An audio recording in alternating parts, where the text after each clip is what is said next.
I'm gonna let you know something, gentlemen. You're gonna hear me, and you're gonna hear me good. They may have done 100 fixes to the Grand Theft Auto Trilogy, the definitive edition, but you are still birds with buttholes. And by what I mean by buttholes is you don't have buttholes because you're porcelain birds and you are not real. 100 fixes to the Grand Theft Auto Trilogy. Let's get into it. It's news. N-E-W-S. Skip it up and that up. Review Grand Theft Auto for the free real estate USA, huh? Please clap. Please clap. Clap for me. Just okay. All right.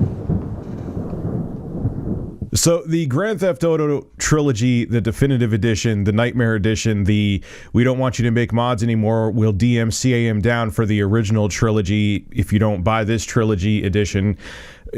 Rockstar, they've been real peaches about this. Well, the trilogy came out on November 11th. A lot of people were hyped for it, especially because it's the first time officially that full-fledged Grand Theft Auto games, albeit from the 6th generation of consoles, would be coming to a Nintendo platform. I know there's been like the Chinatown Wars and stuff like that, but that was for the DS, and it was made specifically for portable consoles. So people were excited to be able to play the first 3 games on the Switch, on the go, or just play them remastered on whatever platform would have been awesome. But then there was a whole bunch of issues, like using Rockstar's launcher on PC. It was down, and even after it went back up for a while, you couldn't play the trilogy that you just bought on Rockstar's game launcher. There's a whole bunch of issues where the rain looked like something else besides rain that I can't say here because I have family-friendly birds and this is a family-friendly show. And the bugs just, I played it on both the Series S so far. I'm going to play it on the Series X on my live stream. RTU Streams, my secondary live streaming channel, link below in the description. Top pin comment. Go there to see me shirtless playing video games with birds. Yes, that was a shameless plug. But yeah, the game is a mess. It's an absolute mess, whether you play it on the consoles, whether you play it on PC. I've played the games. I know people are saying I'm making much ado about nothing, but there was issues, plenty of issues, in these when I played it on the Series S, and it's unplayable, in my opinion, on the Nintendo Switch, which is inexcusable because just recently Dying Light came out for the Nintendo Switch. Way more demanding game. It came out in 2015, and it's a phenomenal port. How can Techland do that, Rockstar, and Grove Street Games can't bring over video games that were released back in the early 2000s? Please explain it to me. The birds want to know. Well, Rockstar just released a new patch for the PS5, PS4, Series X and S, Xbox One, and PC versions of Grand Theft Auto, the trilogy, the definitive edition.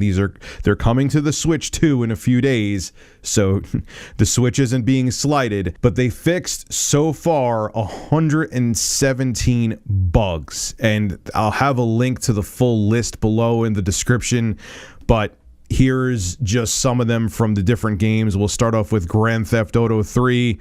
Adjusted the rain during the Give Me Liberty intro cutscene so it matches what is visible during gameplay.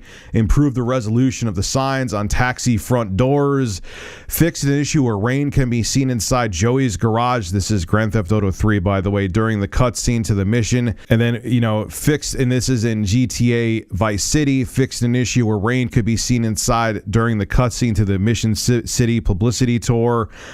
Fixed a 10-second pause when listening to the radio station V-Rock. Fixed an error with the Shaft hot dog stand logo. And it just goes, these are sort of some from San Andreas. Introduced cloud cover at high altitude because people were complaining that you could, because obviously all of the hardware, including the Switch, is way more powerful than 6th-gen consoles. They had a further draw distance, but the problem is that it made the world seem really tiny and unfinished when you could see the full GTA San Andreas City. And again, you could go over, there is a ton of different fixes on all these games, and hopefully they do a lot of work on the Switch, because I could tell you the Switch version of, I played Vice City so far on the Switch. It's bad. So bad that I had to stop to burp right there. I mean, it's like, it is unplayable. When the main character, Tommy Vercetti, runs, again, I played this during the live stream, his frame rate animation goes down to like 15 to 20 frames per second. Why? Fine, I'll give them that they couldn't get 60 FPS on the Switch because of memory bandwidth limitations and CPU limitations. I get it. But why couldn't they do a solid 30? I hate bringing it up again, but it's a perfect example because it just came out and it runs great. Why did they get a solid 30 or close to its solid 30 99% of the time on Dying Light on the Switch? Way more demanding game, and they can't do it with the GTA Trilogy? You can't get it to run at a solid 30? Seriously? I could see maybe some hitching here and there when they had to load new assets in, but it's just inexcusable. That's my point with this. Like, look at all these bug fixes they're finding. Look at all these bugs, I should say, that they're finding. Think about it.